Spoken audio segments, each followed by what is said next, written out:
Hello, I'm Andrew Joron. I'm going to be reading from my science fiction book, O0, which is a finalist for the Big Other 2022 Fiction Award. I'm going to read Chapter 4. The planetoid Ocean One, in violation of the laws of physics, was nothing but a single drop of water orbiting the sun, watery down to its very core. Mu, the young dolphin, recited the lesson obsessively, for it provided a picture of her soul today, watery down to its very core. The lesson on water continued. If one is incapable of holding any shape, then one is empty. What was wrong with this reasoning? Mu had committed mirror assassination, the worst crime imaginable. The crime left no evidence but an empty mirror. Now she too felt herself to be empty, a predictable consequence, and forever alienated from the society of dolphins swarming in their millions through the warrens of Asia, a spherical mountain that rolled in the depths of Ocean One. She had committed the crime without premeditation.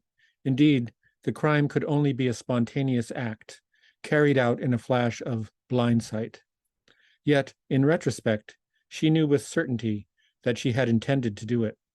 How, she wondered as she swam into the ancient wreck known as Space Whale, could an act be both spontaneous and intentional? The gigantic carcass had become her place of refuge, away from the constant bloom and zoom of the Delphin city. She had come here often in the days leading up to the crime, to meditate, she had told herself, to receive messages from the origin of the world. Mu had, to the mild disapproval of her family, become fascinated by the ancestral trash caught up in the wake of Asia. The greatest relic of them all was Space Whale. What message had she received from it?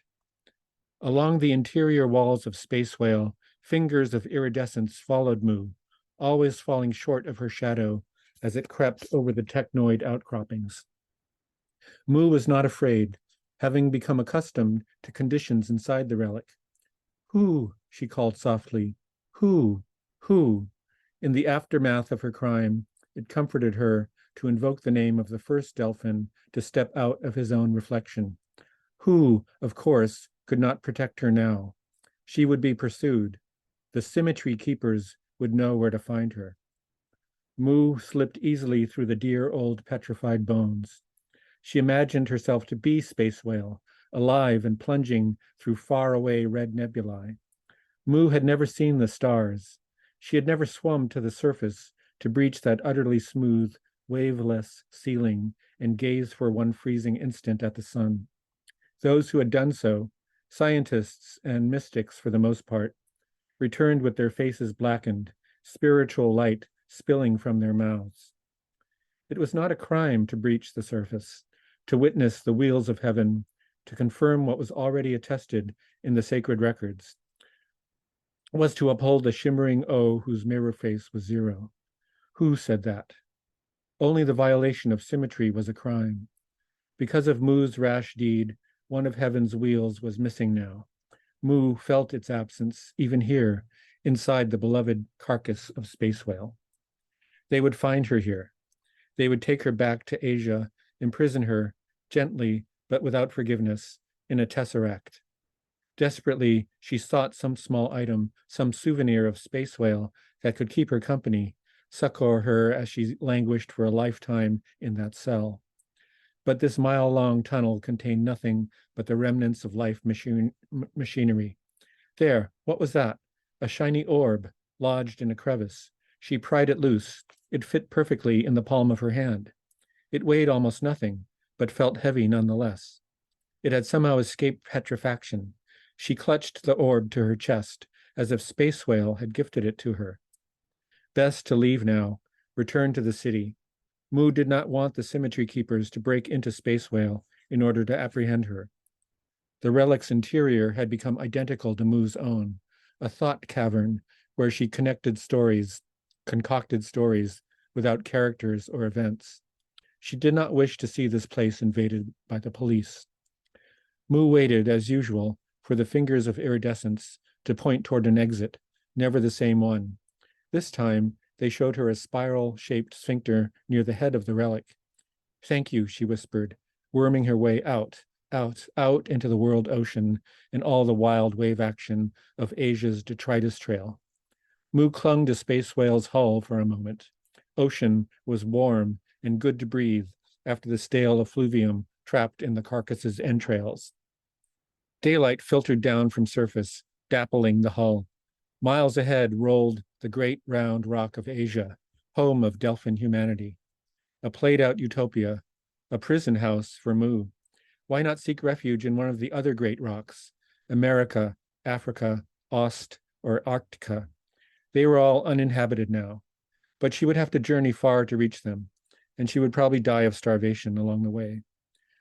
Besides, the scent of her crime, like the taste of Space Whale's effluvium, lingered in her. She wanted to purge herself of her own poison, make an obscene bubble of it that would explode in the face of her captors. Perhaps she needed to take other actions, corollary to the crime. Mu pushed herself away from Space Whale's pitted and corroded body. She needed to dive sideways, tacking across the turbulence of the wake toward stiller water. Carrying the orb, she swam awkwardly. Its weight, or lack of weight, steered her the wrong way. In fact, it seemed to be pulling her deeper than she wanted to go. As Mu struggled with it, she realized she had already passed beyond the wake, more quickly than usual, thanks to the orb. Now, in calmer currents, the orb, as if sensing her intent, veered back toward the rolling rock of Asia. What a strange device she'd plucked from the innards of Space Whale. It was helping her get back to Asia in half the usual time. Yet no delight or wonder stirred in her, only a grim, gray gratitude. Once she entered the city, she would seek out the Symmetry Keepers, surrender herself to them. Why not? She had cut herself off from the rest of humanity. Nothing mattered now. Yes, it was all that mattered, this new vacancy, this lack of feeling she felt inside her. She would sit on the floor of her cell, the orb placed before her, and think upon nothing. Mu had lost the precepts, the guides to good action that she was born with. She had always known they were poorly formulated, even fallacious when set against the night of time. Rather than devise a better set of precepts, she preferred to have none. She remembered the day she'd first emerged, fully formed, along with all her sisters, Lu, Su, Fu, Ru, Bu, in the room of birth mirrors. She remembered crying with them, not again, never again, but a voice, a wavering presence within their mirrors, who, showed the little brood of sisters how to overcome this primary aversion. All of them were reconciled to re-existence, all except Mu. Not long after, her sisters went hooing through the corridors of Asia, ready to assume their positions in society. Only Mu hung back, lingering near her birth mirror. She had emerged at a different angle, a fallen angle. She could have been a child, a type of unformed human that no longer existed, but a child cognizant of the history of the world and wanting to play dangerously with it. Who said, don't? But his voice must be, she reasoned deviously, mirror reversed. So Mu heard, do, Mu, and also, doom. She was shaken from her reverie by a downward yank of the orb. She was nearing home, close enough that the city no longer looked spherical, but flat. Below her spread a landscape of wells and windows. She heard the groan, the ground tone of Asia's progress through the waters. Once more she had to battle turbulence, her sleek, naked Delphin body slicing artfully through the heavy waves. It was likely that she would never again swim freely in ocean. She didn't care. Mu grabbed a handhold next to a public window. The window's membrane knew her as Delphin and allowed her to slip inside. And that was a chapter from O0, published by Black Square Editions in 2022, and a finalist for the Big Other Fiction Award.